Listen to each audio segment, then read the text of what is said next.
ഇറങ്ങാൻ പറ്റൂല, ഒരു സ്റ്റോപ്പിലും മസ്റായിൽ നിർത്തൂല. പിന്നെ എത്ര ബഹളം വെച്ചാലും കാര്യമില്ല, എത്ര ശക്തിയുണ്ടെന്ന് പറഞ്ഞാലും കാര്യമില്ല മക്കളെ, എത്ര സ്വാധീനമുണ്ടെന്ന് പറഞ്ഞാലും കാര്യമില്ല മക്കളെ. അമേരിക്കയിലെ ഏറ്റവും വലിയ ഹോസ്പിറ്റലിൽ കൊണ്ടുപോയി ചികിത്സിക്കാനുള്ള പണമുണ്ടെന്ന് പറഞ്ഞാലും കാര്യമില്ല മക്കളെ.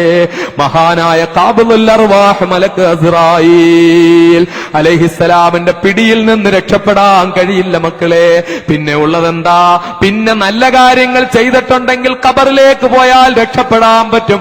ചീത്ത കാര്യങ്ങൾ ചെയ്തതാണെങ്കിലോ ചിതലും പുഴുക്കളും താവളം പെരുത്തുണ്ടതിൽ സന്തോഷമാണ് അവകൾക്കു നീ ചൊല്ലുന്നത്. പൊൻവർണ്ണ കോമള മൃദുലമായ ശരീരമിൽ സമരത്തിലാണ് പരസ്പരം തിന്നുന്നതിൽ. കാർഡില്ല റേഷൻ വേണ്ട പോലതിലുണ്ട്, ക്യൂ സിസ്റ്റമില്ല തള്ളലാണതുകൊണ്ട്.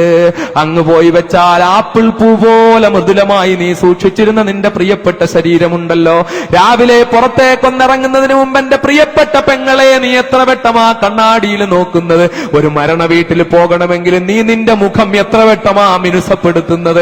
എന്തൊക്കെയാ നിന്റെ മുഖത്ത് വാരിത്തേക്കുന്നത്? എത്ര വെട്ടമാ കണ്ണെഴുതുന്നത്?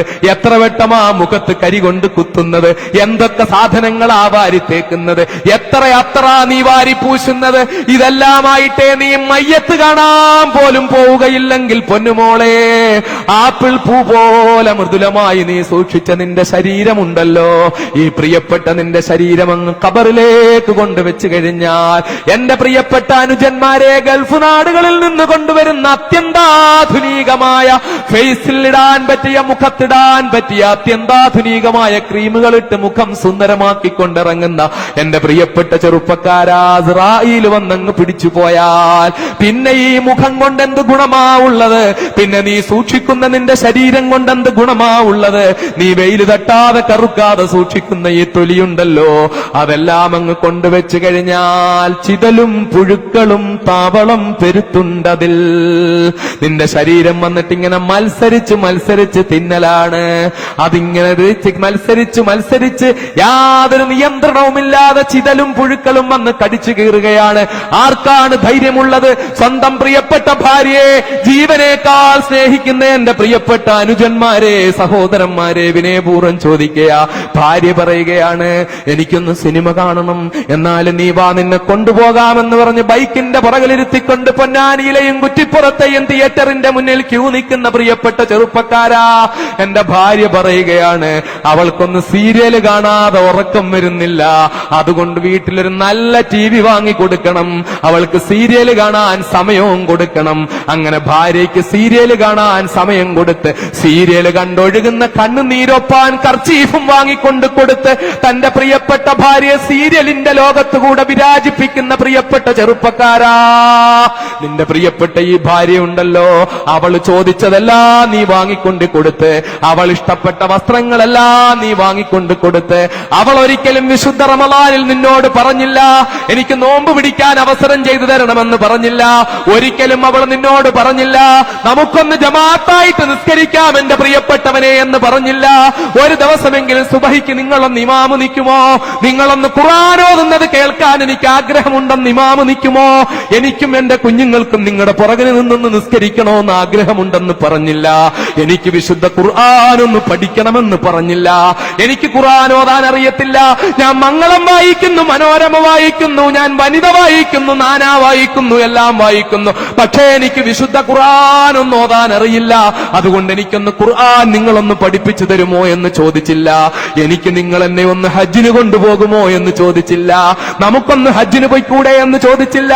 കാശുണ്ടായപ്പോൾ അവൾ പറഞ്ഞു നമുക്കൊരു നല്ല കാർ വാങ്ങാമെന്ന് പറഞ്ഞു, പക്ഷേ കാശുണ്ടായപ്പോൾ അവൾ പറഞ്ഞില്ല നമുക്കൊന്ന് ഹജ്ജിന് പോകാം പ്രിയപ്പെട്ടവനെ, നമുക്കൊന്ന് പോകാം, നമുക്ക് റസൂലുള്ളാഹിന്റെ തിരുമുന്നിലൊന്നെത്താം, നമുക്ക് ബീവി ഫാത്തിമയുടെ അടുക്കലൊന്നെത്താം, നമുക്ക് ആയിഷയുടെ തിരുമുന്നിലൊന്നെത്താം, നമുക്ക് ഖദീജയുടെ ഖബറിടത്തിലൊന്ന് പോകാം, നമുക്ക് അല്ലാഹുവിന്റെ പ്രിയപ്പെട്ടവരെ പോയി കാണാമെന്ന് പറഞ്ഞില്ല.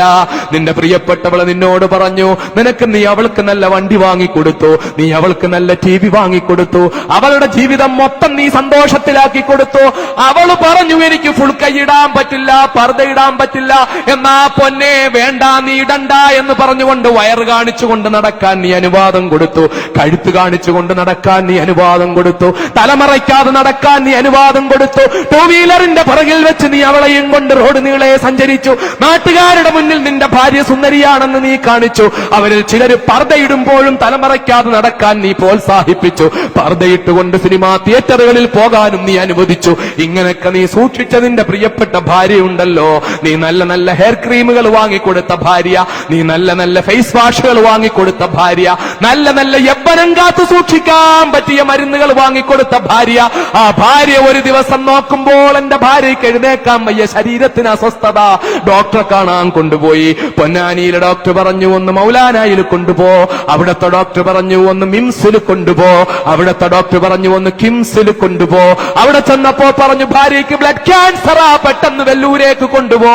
വെല്ലൂരേക്ക് കൊണ്ടുപോയി ഒരുപാട് ചികിത്സ നടത്തി.